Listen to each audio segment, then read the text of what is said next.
Hello and welcome to the Empowered Couples Podcast, where here you get modern, non-boring relationship advice for you and your partner to communicate like pros, fight smarter, and stay on the same team no matter the challenge that you face. I am one of your hosts, Aaron Freeman. And I'm Jocelyn Freeman, but you all just know us as the Freemans. And this episode is ending the standoff after a big blow-up. Oh, the dreaded standoff, where you are holding out. You are not going up to your partner. You are waiting for them to go. You are suffering in silence. You haven't talked maybe in days, or it's been very dry and disconnected.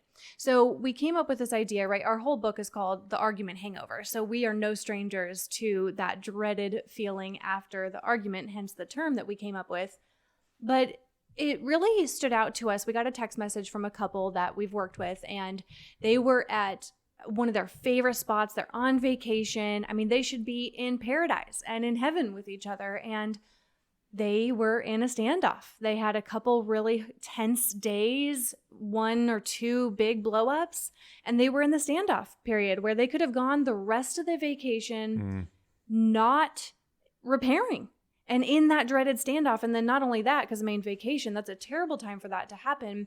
But we also know so many couples will just have a big blow up and not interact for 3, 5, 7 days, and then maybe slowly ease into business as usual. We can sense it. I remember being a kid and I could feel the tension in the room, even if I didn't totally understand what was happening. So we wanted to cover this today so that you can end the standoff and be able to, as a lot of our topics are about, be able to come back together, come back to love, come back to unity, come back to enjoying life together. Because I'm going to just start off with a little like motivational perspective.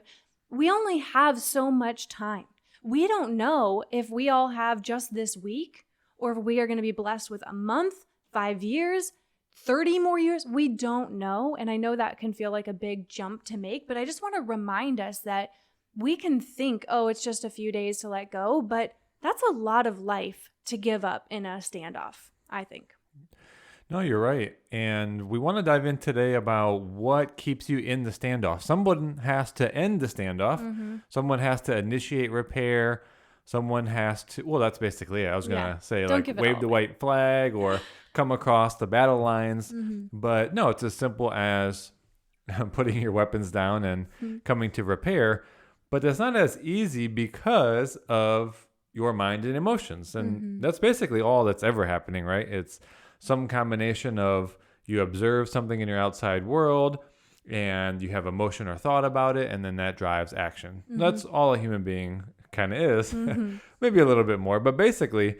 And I was reading a book this past week that really gave us some more insight into this standoff and what we can do, right? So the book was called The Psychology of Intelligence by Jean Piaget. And it's about cognitive development, specifically in children. But it just gave me such a great insight into how we process thoughts, and especially in these times of a standoff after a big blow up. So if you permit me, and you can read the book yourself, it's really so interesting. As we develop, actually, all we're trying to do is we're trying to make sense of the world and who we are in it. That's basically all we're trying to do as humans. So certainly as kids, you can see how that plays out, that they're interacting with things that they don't know what it is. And in the book, it talks about a rose. So a kid will start to interact with a rose. And at this point, he has no concept or what's called a schema for rose. So what he starts to do is starts to build these schemas, understand what objects are in your environment. And then as a child develops, you start to take these schemas and you start to connect the path of actions to interact with these objects or schemas called operations.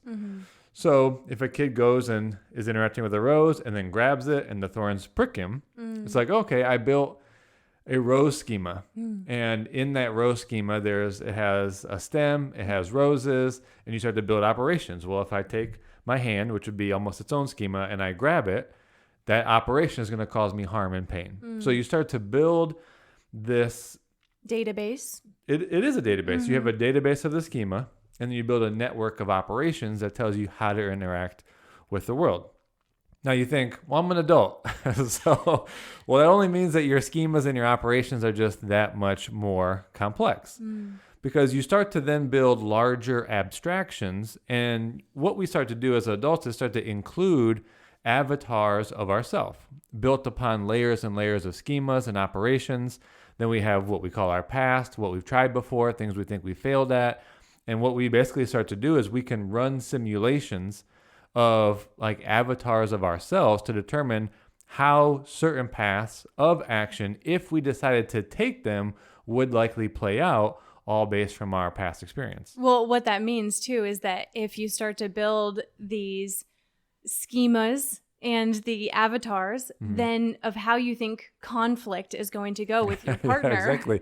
You have a schema of conflict, and you have a schema of conflict with your partner. Yes. And it's like in your mind, you know exactly, because you've run operations, like how that is predictably going to go. Right. And so the reason we know that you might not all be as interested in psychology as we are, which we're very fascinated to learn about how the brain works, where does behavior come from, all of those things. But even if you aren't interested to really go that route and go that deep into psychology, what you need to realize about yourself, okay, so when you have a conflict, and of course there's other aspects going on about your triggers and if you're flooded and you know your brain is hijacked, which we're not going to be talking about that moment. You can read our de-escalation guide to even talk about strategies for those really heated emotional moments, but we're going to take it to conflict happens, you're in that distant stage.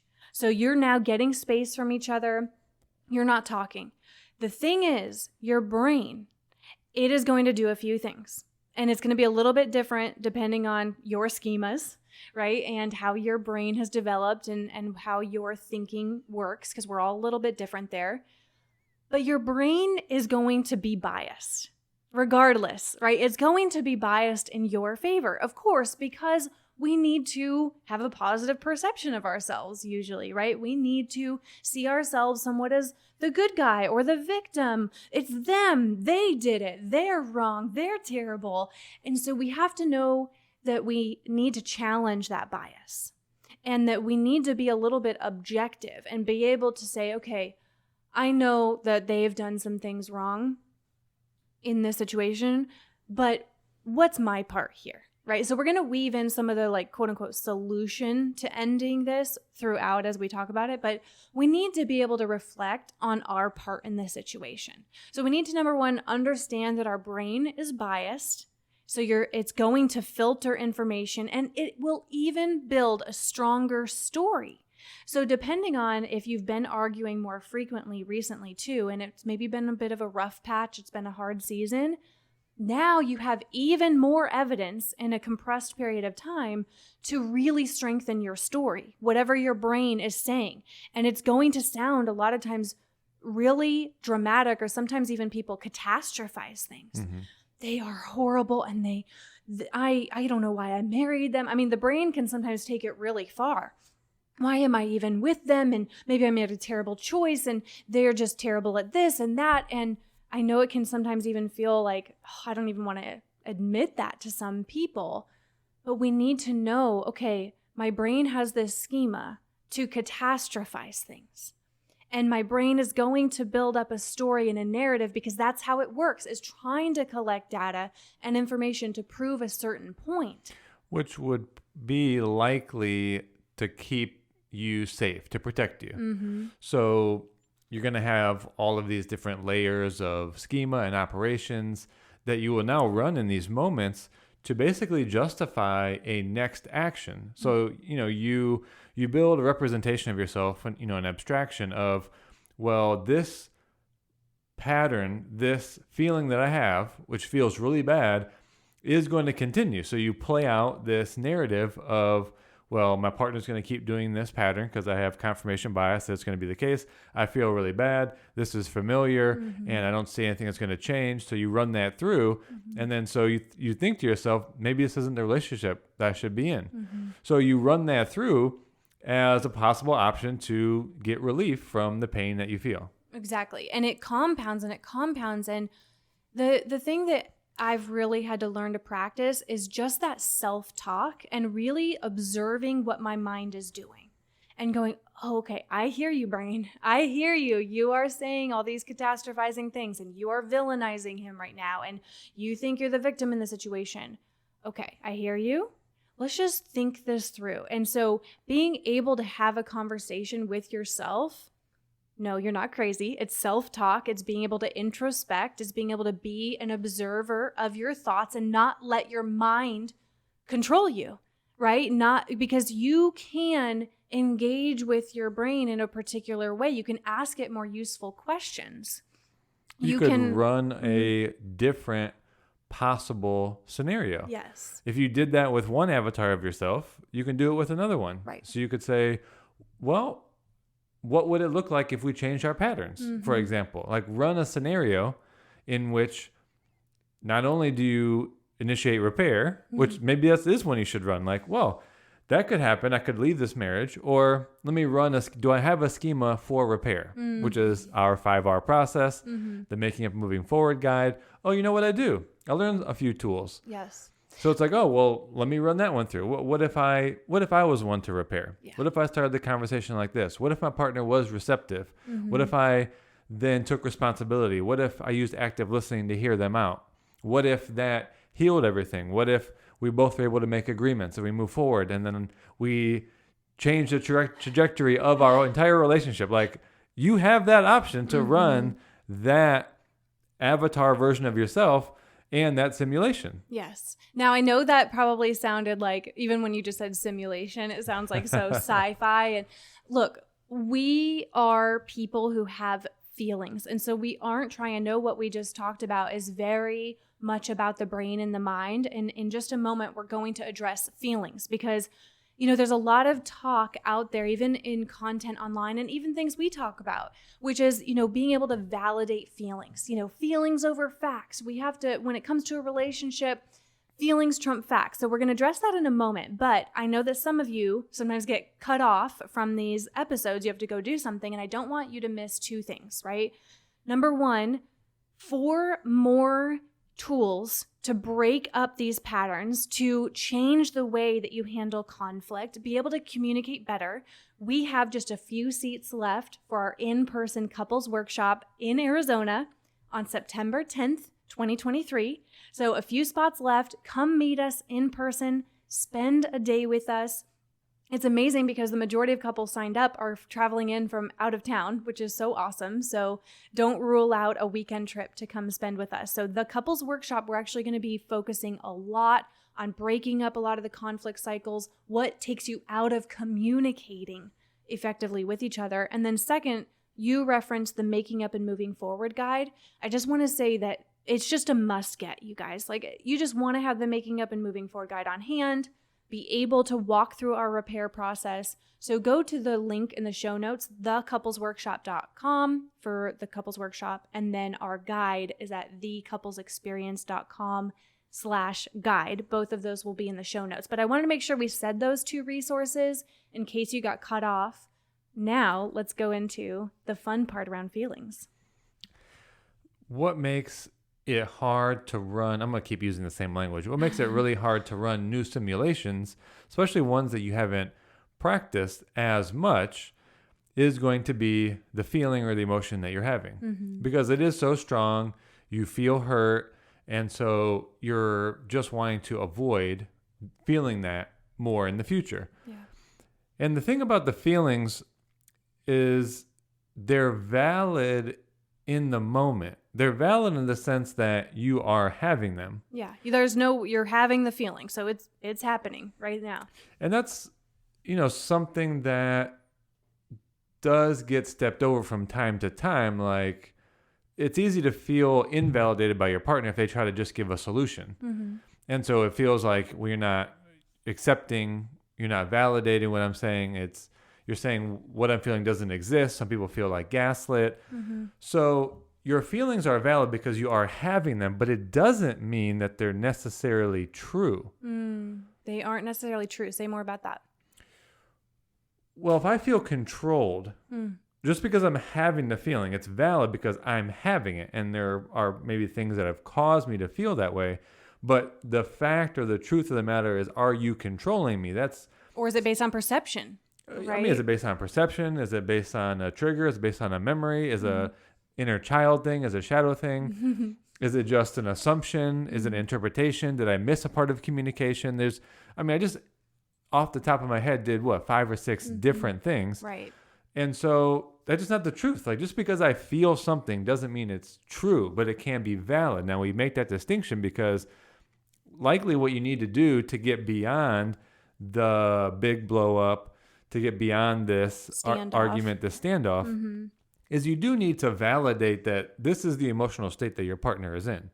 Now, you can do the 5R process, right, and responsibility and everything like that. But the point is, it's valid, but it isn't necessarily true. And for me to talk myself through that is even powerful. I'm feeling very angry. I'm feeling very hurt. I'm feeling resentful. I'm feeling disrespected. Okay, I am feeling that. So it's valid. So I can accept that within myself. But I also can question, is that true? And just that question can lead me down, again, a different set of operations. I'm just setting my mind down a different path.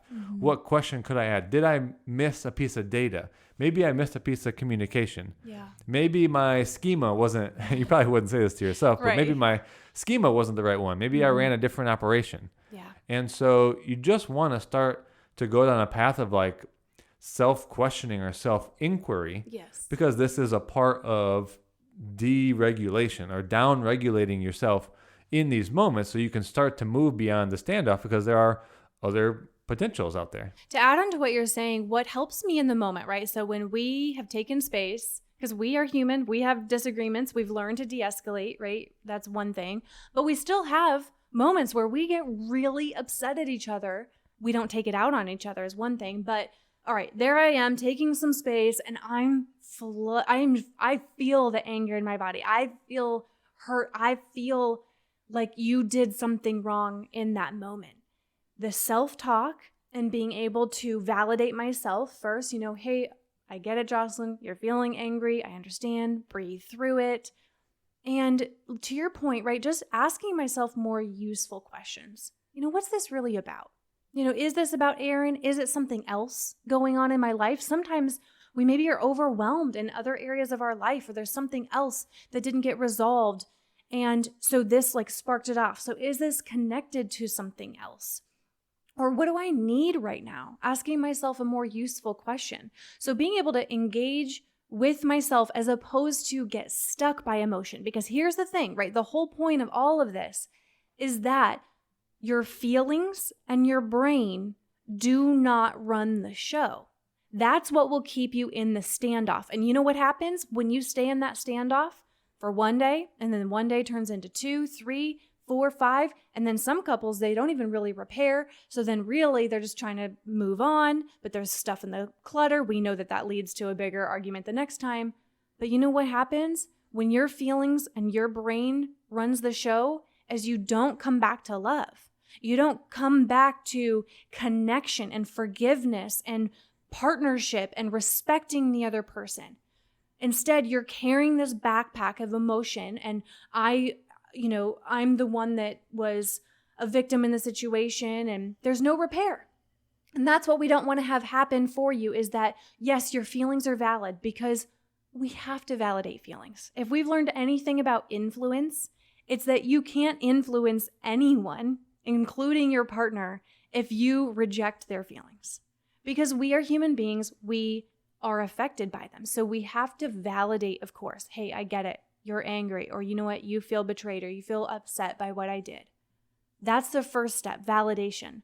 But then to your point, Aaron, right, and everything we're talking about, then we can have an introspective conversation with ourselves of okay, really, what is beneath that feeling, and how do I not have that feeling run the show for me? Because maybe it isn't based on the truth, to your whole point.